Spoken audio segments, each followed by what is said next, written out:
Assalamualaikum warahmatullahi wabarakatuh.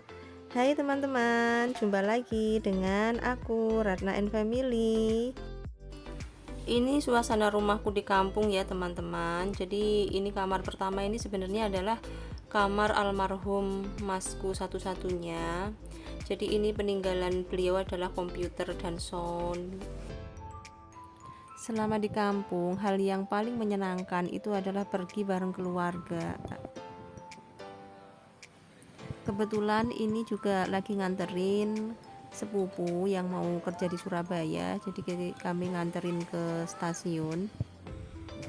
Beginilah teman-teman situasi dan suasana kota Nganjuk. Jadi tidak begitu ramai ya. Ini padahal ya jalan utama, ini jalan yang menghubungkan antar provinsi. Nah, mumpung masih bersama keluarga, kan enak gitu kalau kita jalan kemana gitu, apakah ke tempat wisata atau healing tipis-tipis. Tapi ternyata sayang banget saya itu nggak tahu menau tentang tempat rekreasi di Nganjuk, karena saya sejak kecil itu hampir nggak pernah rekreasi. Beneran teman-teman, saya nggak ngilang-ngilangin ya. Saya memang keseduduk aja belum pernah, padahal itu paling terkenal di Nganjuk. Akhirnya kita ketemu Baduk, ya udah kita makan aja, padahal masih jam setengah 10. Nah, di sini menunya itu hampir semuanya ada ya, macem-macem gitu, snack-snack. Ini beserta harganya. Lumayan lah buat neraktir keluarga ya. Nah, di lain hari saya juga pengen ketika di kampung itu bikin bakso. Jadi aku diantar Pak Su ke Pasar Geringging, karena waktu itu aku nggak tahu ya, penanggalan pon dalam bahasa Jawa itu tuh kan pasar Perambon. Nah, pasar Perambon itu penggilingan baksonya di mana aku nggak tahu, makanya aku ke Geringging aja yang udah semi kota, jadi pasti ada tukang penggilingan bakso. Jadi jalannya seperti ini teman-teman, sangat bikin rindu gitu kan, di tengah-tengah sawah, kanan kiri sawah. Ini Pak Su juga ketemu bubur ayam, akhirnya beliin buat anak-anak. Ini sudah sampai Geringging teman-teman, dan aku kayak terenyuh gitu ketika lihat ibu penjual sayur, padahal kan biasa ya teman-teman. Tapi nggak tahu, kadang-kadang kan kita merasa ya Allah kok kasihan gitu ya. Dan alhamdulillahnya kita nggak perlu bekerja sekeras ini gitu untuk menghidupi keluarga, masya Allah.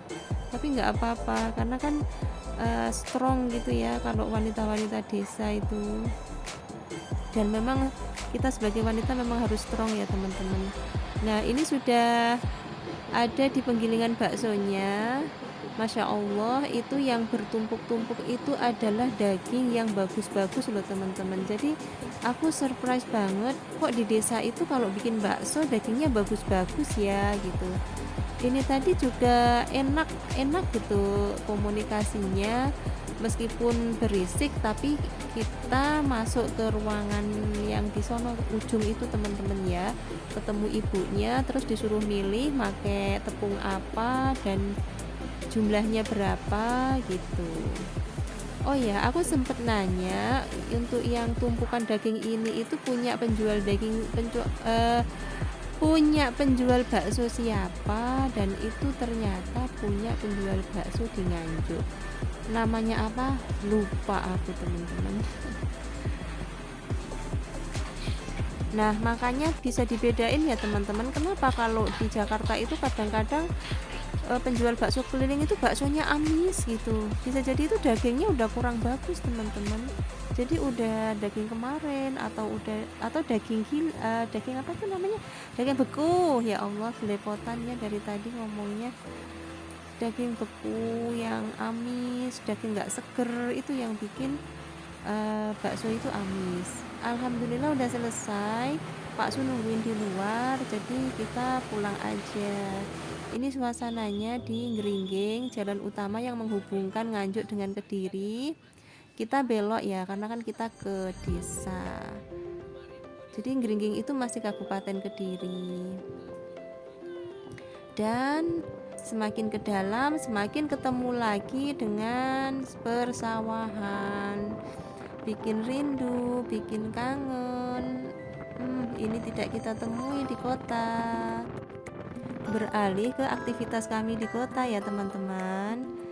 Nah, karena saya saking senengnya lihat Pak Su olahraga, jadi aku rekam deh supaya teman-teman juga bersemangat olahraga. Jadi alat olahraga ini kami bikin sendiri dan menghabiskan biaya di bawah 1 juta.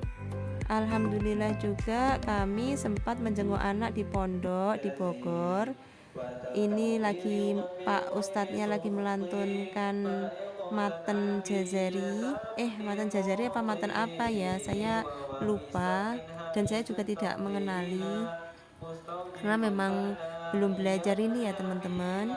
Jadi pondok anak kami ini berstandar Al-Azhar Mesir sehingga harus menempuh penyetaraan ketika anak kami mau masuk SMA. Sekarang dia jadi pra SMA.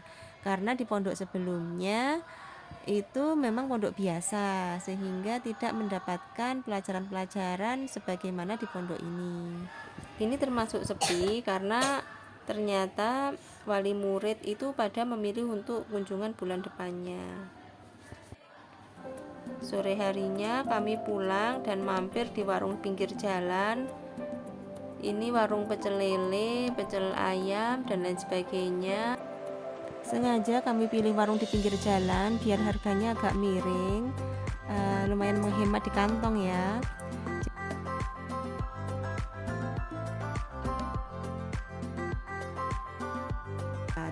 Nah, hari berikutnya kegiatan lagi. Pak Su ngajakin untuk nyari tempat tidur anak-anak karena tempat tidurnya anak-anak itu sebenarnya sudah darurat, jeblok gitu ya, bahasa Jawanya jeblok itu apa ya. Jadi Pak Su itu udah lama menahan kaki ranjangnya itu dengan besi darurat gitu. Nah sekarang waktunya untuk beli-beli, pengen beli yang baru gitu ya, sekaligus itu pengennya itu yang model tingkat supaya bisa pisah antara emas sama adik. Beginilah teman-teman situasi di kota Kranji. Nah ini kami nemu sepertinya ini kok lengkap besar, jadi kami mau belok aja. Sebelumnya sih belum pernah belanja ke sini ya teman-teman, tapi nggak apa-apa, nyoba Lucky Furniture. Tapi kalau di sini siap-siap ya teman-teman, harganya itu pasti tawar menawar, alias bukan harga pas. Jadi alangkah baiknya sebelum kita itu bertransaksi, kita itu udah tahu gitu loh di tempat lain atau mungkin di online itu harganya berapa, jadi bisa banding-bandingin gitu, banding ke. Nah ini dia yang kita cari, ranjangnya untuk anak-anak susun. Nah ini ada beberapa macam model serta bahan dan harga, itu sekitar ada 3 macam lah kalau kita banding-bandingkan lagi. Kalau kita lihat ya, ini sembari Pak Su nego, saya tetap jalan-jalan aja ya. Ada kursi raja, ada singgasana raja juga nih. Nah udah kami akhirnya memilih yang pinggir apa sih namanya, yang besi tembaga itu ya teman-teman. Oke, deal, kita lanjut makan bakso di Bakso Pak D Wonogiri. Beberapa kali sih kita makan bakso ini, cuman nggak pernah andok gitu ya. Andok itu makan di tempat teman-teman, jadi selalu bakso bawa pulang. Nah ini juga mau kita bawa pulang aja karena kan habis ini Pak Su harus jemput emas yang ada kegiatan di sekolah. Nah ini kan karena hari itu mendung, cuaca dingin, jadi kayaknya itu enak kalau kita makan bakso dengan kuah anget. Nah ini untuk harganya lumayan masih terjangkau ya di era resesi Jadi untuk bakso urat semangkok masih 16.000. Nah, Emas karena sukanya mie ayam, jadi saya beliin mie ayam aja. Mie ayam juga lebih murah, 12.000. Jadi kita sekalian beli makan siang ini dengan bakso karena memang di rumah belum tersedia masakan. Kalau sarapan tadi ada, dan saya akan masak lagi itu nanti untuk makan sore hari ya. Untungnya ini tadi memutuskan makan siang pakai bakso, nggak pakai diskusi alot ya teman-teman. Teman-teman gitu juga nggak sih kalau memutuskan makan apa sekarang gitu?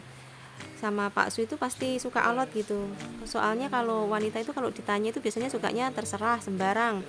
Tapi yang bikin jengkel Pak Su itu ketika Pak Su nyebut menu A atau menu B itu tuh ya kok itu sih gitu. Jadi sebenarnya nggak benar-benar terserah gitu. Akhirnya jadi bingung lagi gitu. Teman-teman gitu juga nggak ya? Nah, apalagi kalau saya dan Pak Su ini beda gitu. Saya nggak bisa makan pedes. Tapi kalau Pak Su seneng banget pedes. Makin bingung lagi ya. Baik teman-teman, sampai di sini dulu ya videoku. Wassalamualaikum warahmatullahi wabarakatuh.